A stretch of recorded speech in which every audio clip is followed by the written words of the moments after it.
segundo ano. Tudo certinho com vocês? Vamos para mais uma aula de história, mas antes, vamos lembrar dos nossos combinados? Lave sempre suas mãos e procure aí um lugar bem confortável, onde você possa assistir às aulas, colocar seus materiais, fazer as atividades e o melhor, aprender muito. E por falar em materiais, vamos ver quais vamos usar hoje? O caderno ou a folha para registrar a aula, lápis de cor, lápis de escrever, borracha, fio. Pode ser barbante, pode ser uma fita, certo? Sacola de mercado, qualquer tipo de sacola. Que não seja de sacolas muito grandes, que seja de tamanho médio, muito pequeno também não vai ficar legal. Tesoura, revista ou jornal, certo? Eu vou dar um tempo para você deixar tudo aí pertinho.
Vamos lá? E a Vivi veio nos falar que nós estamos na aula número 12 e hoje nós iremos fazer uma revisão das aulas passadas, das aulas anteriores, que tiveram como tema aula 7, diferentes modos de brincar, aula 8, diferentes modos de estudar, que também foi o tema da aula 9, aula 10, diferentes modos de morar, e a aula 11, o seu passado, de outras crianças e da professora. Então pegue o seu caderno ou a sua folha para registrar a aula, coloque a data que você está assistindo essa aula, aula 12, História, Revisão. Vou aguardar você fazer.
já veio com uma perguntinha. Será que a professora Viviane, quando era criança, gostava de brincar? Então, ali observando as fotos, você vai ver que eu gostava muito de brincar. Eu, quando criança, gostava de brinquedos como ursinhos de pelúcia, bonecos, bola, bicicleta. Adorava ir para a praia, brincar na areia. Até tentei surfar, mas como aparece ali na foto, não consegui. Caí da prancha, certo? Uma das coisas que eu mais gostava era de criar meus próprios brinquedos. E olha o que a Vivi veio falar sobre isso. Brincar é muito legal. Criar o seu próprio brinquedo é estimular a criatividade e a imaginação. Então, vamos construir um brinquedo? Que ideia bacana da Vivi! Criar o seu próprio brinquedo. E para fazer esse brinquedo, nós vamos precisar daqueles materiais que eu falei lá no início. Sacola, revista ou jornal, barbante. Mas lembra que eu falei que pode ser fio, pode ser fita, certo? E tesoura. Enquanto vocês deixam isso bem pertinho, eu vou me organizar aqui para a gente começar.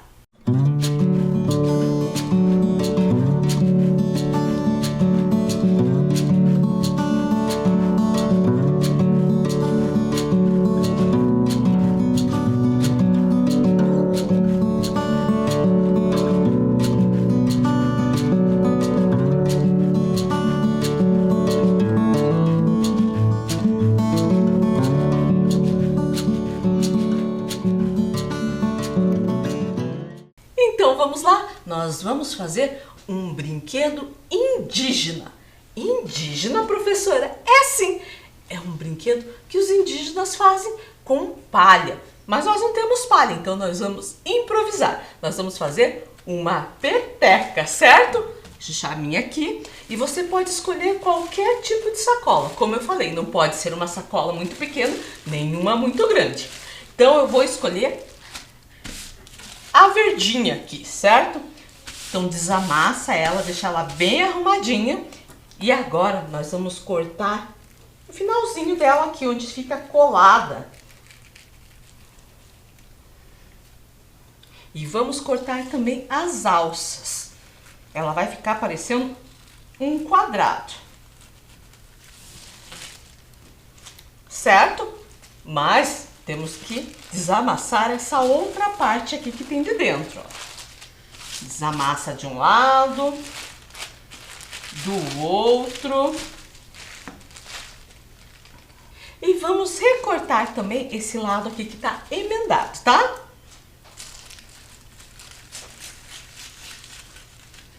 De um lado e do outro também.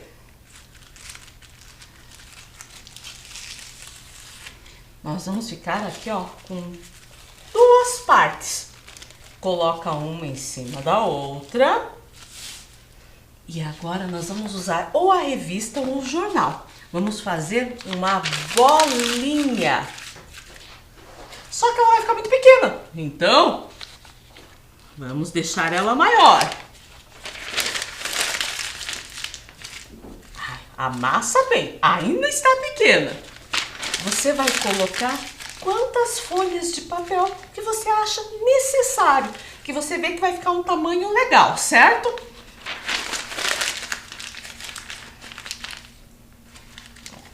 Vou pôr mais uma.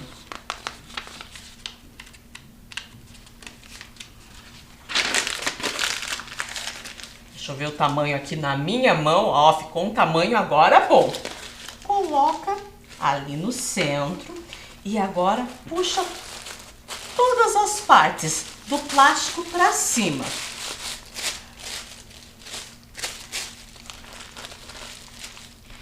E agora é só amarrar. Ó, vou usar primeiro um barbante. Você já pode até colocar as fitas. Eu vou deixar as fitas para depois. Primeiro eu vou amarrar bem com o barbante.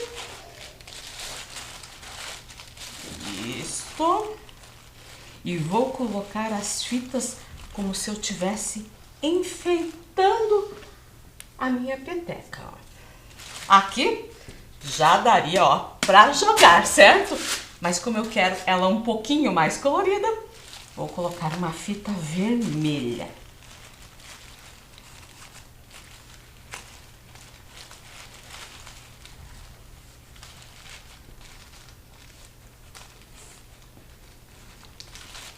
Está pronta a peteca, certo? Já tá para brincar.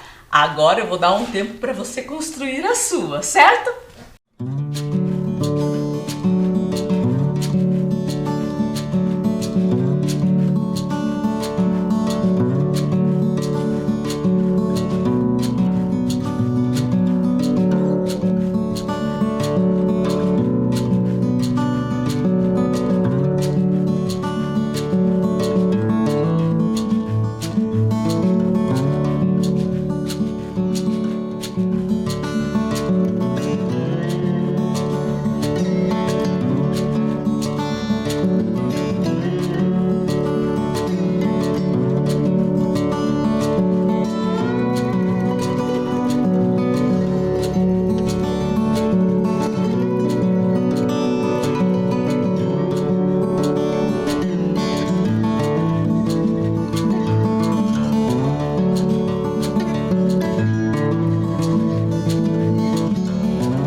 aí, já fez a sua peteca? E olha o que a professora falou para vocês. É um brinquedo indígena. Que legal a gente saber sobre isso, né? E olha lá o que está escrito. Quais são os lugares da cidade onde podemos brincar?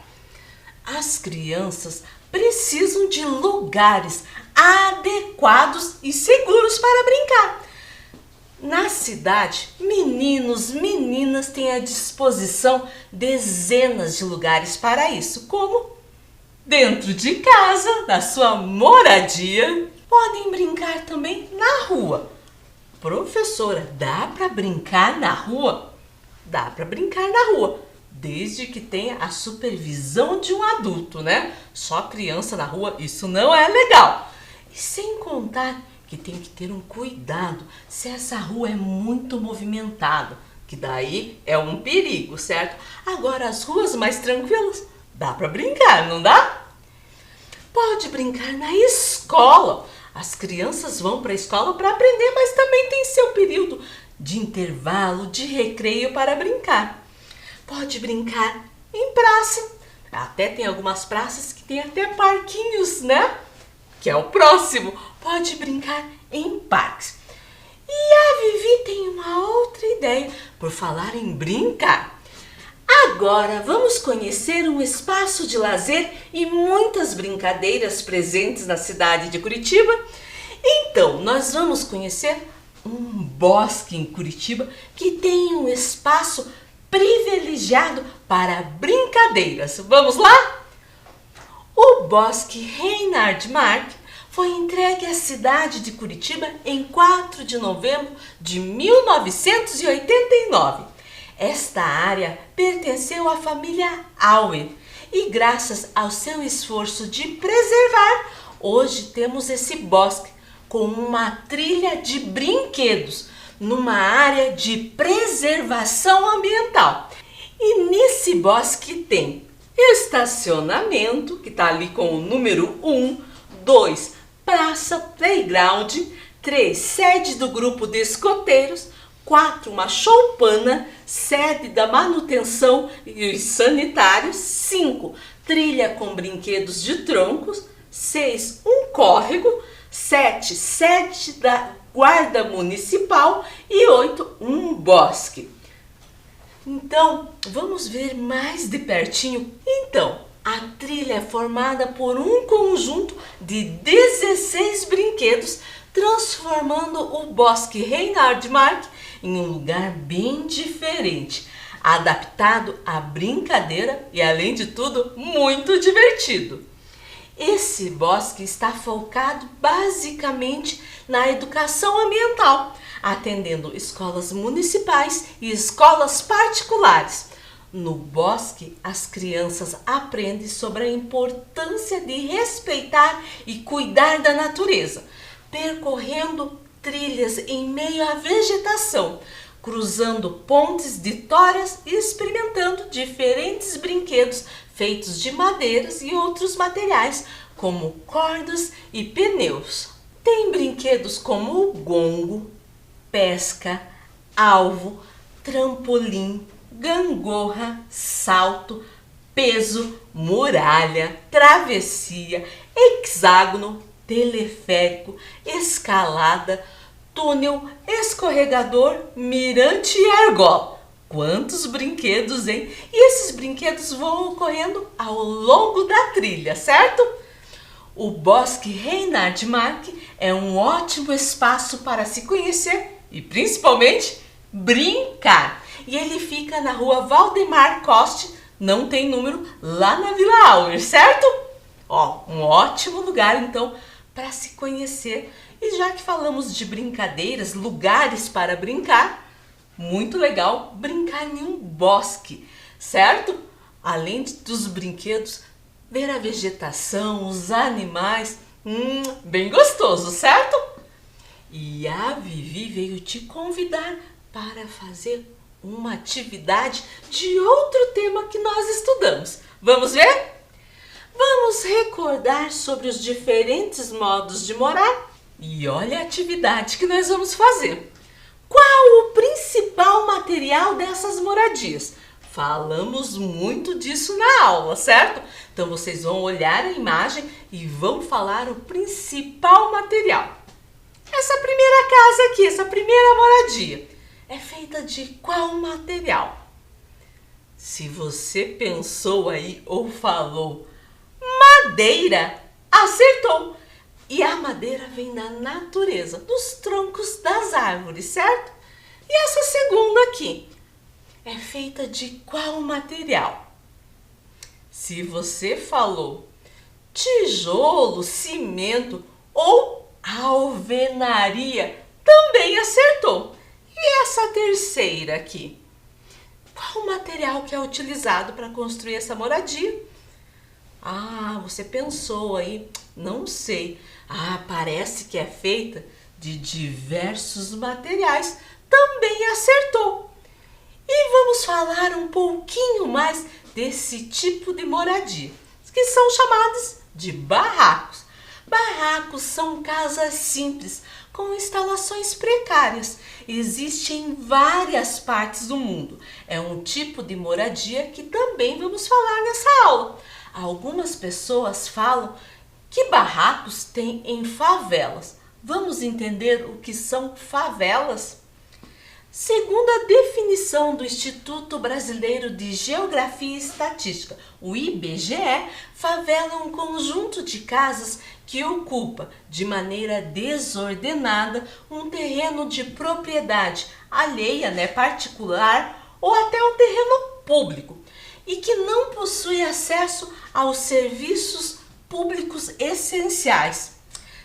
Também pode ser chamado de comunidade, que é um conjunto de domicílios que formam um bairro popular. Muitas pessoas citam que as favelas, as comunidades, são visualmente lugares feios, mal cuidados. Nós vamos conhecer as habitações no Morro Santa Marta, que fica no Rio de Janeiro, e também do bairro do Caximba, um projeto que está para acontecer aqui em Curitiba. E vamos refletir sobre isso. Será que é um lugar feio, mal cuidado? Vamos lá? Habitações no Morro Santa Marta.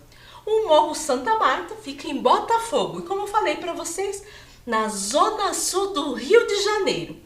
Foi a primeira favela com as fachadas de todas as casas pintadas, o que atraiu muitos turistas para conhecer o local. Se veio turista conhecer o local, é porque ficou um lugar de destaque. Não ficou aquilo que as pessoas falam, um lugar feio, mal cuidado. Muito pelo contrário. Se a gente olhar para a foto, ficou muito legal, certo? E esse projeto de pintar todas as casas foi uma parceria entre as empresas públicas e as tintas Coral, certo? E recebeu o nome Projeto Tudo de Cor. E olhando, ficou muito legal, ficou muito bacana. Valorizou cada moradia. E a favela como um todo. Nesse lugar, não dá para dizer que é um lugar feio. É um lugar muito bonito.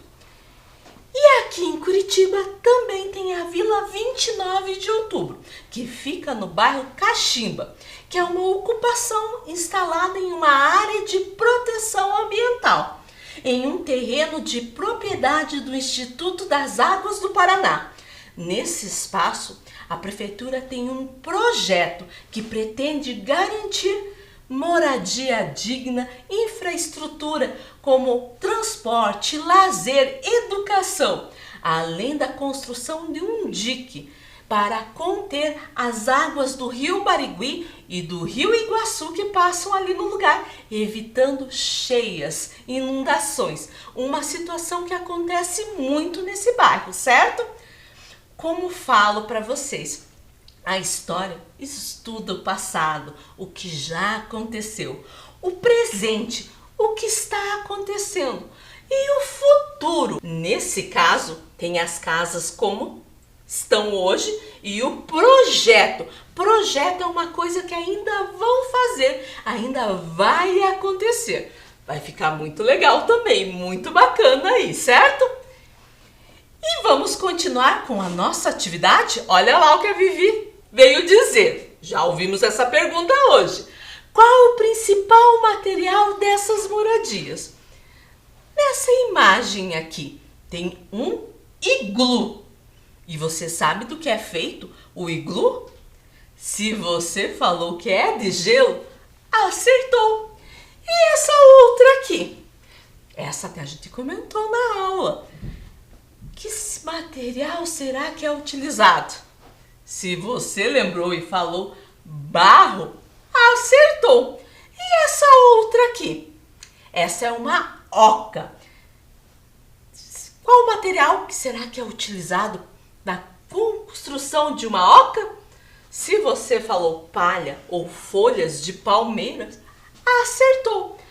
A oca é uma moradia indígena, mas não pense que existe só esse tipo de moradias indígenas.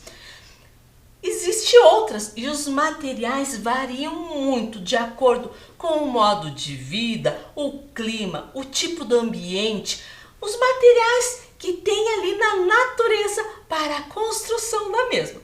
Vamos ver a moradia indígena Chavante. Os Chavante habitam na zona central do Cerrado brasileiro, mais ou menos perto do estado do Mato Grosso. As casas são construídas de madeira e cobertas de palhas do teto ao chão e ficam bem próximas uma das outras, formando como se fosse a metade de um círculo. No centro fica o pátio e todas as entradas da casa são voltadas para o centro da aldeia. E vamos conhecer a moradia indígena dos Iaualapiti. Vou ser bem sincera com vocês, não sei nem se fala assim, porque é bem diferente. Mas eu achei muito interessante a moradia deles, certo? Essa aldeia indígena fica na parte sul do Parque Indígena do Xingu. E essa aldeia tem a forma de um círculo, com as casas dispostas ao redor de um espaço central. Uma casa indígena no centro é chamada de Casa dos Homens, pois só pode entrar os homens. E as partes das moradias deles são relacionadas com partes do corpo humano ou do animal. A parte da frente, por exemplo, corresponde ao peito. Os fundos são as costas. A porta, eles correspondem à boca. E os pilares são as pernas. Bem diferente, né? Interessante a gente conhecer outras culturas também. E a Vivi veio fazer uma pergunta e falar de uma curiosidade. Será que todas as moradias indígenas são parecidas? Para saber mais, vamos conhecer uma aldeia indígena urbana que fica aqui na cidade de Curitiba. Para conhecer mais, nós vamos ler um texto. A aldeia indígena de Curitiba luta para preservar a cultura. A maior preocupação das 35 famílias indígenas que vivem na aldeia urbana Cacané-Porã, no Campo de Santana, é manter viva a cultura. Em Cacané-Porã vivem descendentes de 3 diferentes etnias indígenas. São 4 famílias da etnia Guarani, 4 da etnia Xetá e 27 da etnia Caigangue. Adaptados à vida em meio urbano, todos os indígenas que vivem aqui trabalham em empresas. Temos pedreiros, metalúrgicos, motoristas e padeiros. Usamos carros, motos, roupas da cidade. Já estamos acostumados com a cultura do homem branco, mas não podemos esquecer das raízes, porque senão elas acabam se perdendo e não queremos apagar a nossa história. Ressalta o cacique da aldeia, Carlos Luiz dos Santos. As 35 casas construídas em área de 44 mil metros quadrados são dispostas em círculo, sem muros separando os lotes e com uma oca de madeira na praça central. E olha que interessante, A aldeia indígena urbana Cacané-Porã fica no bairro Campo de Santana, aqui em Curitiba, onde moram 35 famílias de diversas etnias indígenas. E nós vimos, pelo que o cacique falou, que eles já se adaptaram à cultura do homem branco. Possuem empregos, usam meios de transporte que os homens brancos também utilizam. Mas eles querem preservar a cultura indígena nesse espaço. Mas vamos conhecer as moradias deles por meio de fonte histórica visual, as fotos? As casas são de alvenaria, dispostas em círculo em volta de uma praça central, onde tem uma oca feita de madeira. Bem diferentes do que imaginamos de uma aldeia indígena com ocas de palhas, mas muito interessante. E para terminar de falar dessa aldeia indígena, eu quero falar para vocês. Cacané-Porã, que nome diferente! E você sabe o que significa? Não sabe? Então eu vou te ensinar. Fruto bom da terra. Muito legal! E para lembrar, quando estudamos sobre infâncias das crianças e da professora, a Vivi veio lembrar de algo nada legal que acontece com algumas crianças. Na aula, falamos que as crianças têm histórias diferentes de vida. Algumas são muito tristes, como a de meninos e meninas que são obrigados a trabalhar. Nem todo trabalho exercido por crianças deve ser classificado como trabalho infantil. O termo trabalho infantil é definido como trabalho que priva as crianças de sua infância, que não permite que frequente uma escola, muitas vezes expondo-a a risco e doenças. E nas fotos nós podemos ver crianças em diferentes trabalhos, como na primeira ali, em uma mina de carvão. Está escrito ali, ó, o local era tão úmido que a criança disse que se medicava o tempo todo para não tossir. Na segunda, mostra a foto do Manuel, que tem 5 anos, que trabalhava catando ostras. Essa foto aqui é dos Estados Unidos, só que ele não entendia uma palavra em inglês. Ele era migrante de outro país. E a última, garotos trabalhando em uma fábrica localizada em Macon, na Geórgia. Essas fotos, elas são antigas, mas ainda hoje encontramos não só nos Estados Unidos, que são essas fotos, mas também aqui no Brasil e em muitos lugares do mundo, crianças trabalhando em diferentes serviços, não podendo estudar, brincar, nem curtir a sua infância. O trabalho infantil é proibido. E é claro, como nós falamos lá, a Vivi falou ali no começo, que tem o trabalho infantil que priva a criança de estudar, de brincar, mas também tem o trabalho colaborativo. Nós vamos ler sobre ele. A criança pode ajudar a família nos afazeres domésticos. Deve aprender a importância do trabalho na vida das pessoas, mas sempre lembrar que brincar e estudar é muito importante. O trabalho colaborativo faz parte até da estrutura de uma casa, da organização da casa. A criança pode ajudar desde que não corra nenhum risco e também tenha tempo de brincar e de estudar. E vamos fazer uma atividade?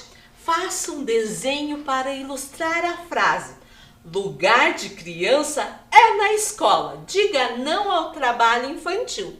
Então você vai pensar nessa frase e fazer um desenho. Eu vou aguardar você fazer.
já fez o seu desenho e pensou um pouco sobre a importância do estudo da infância?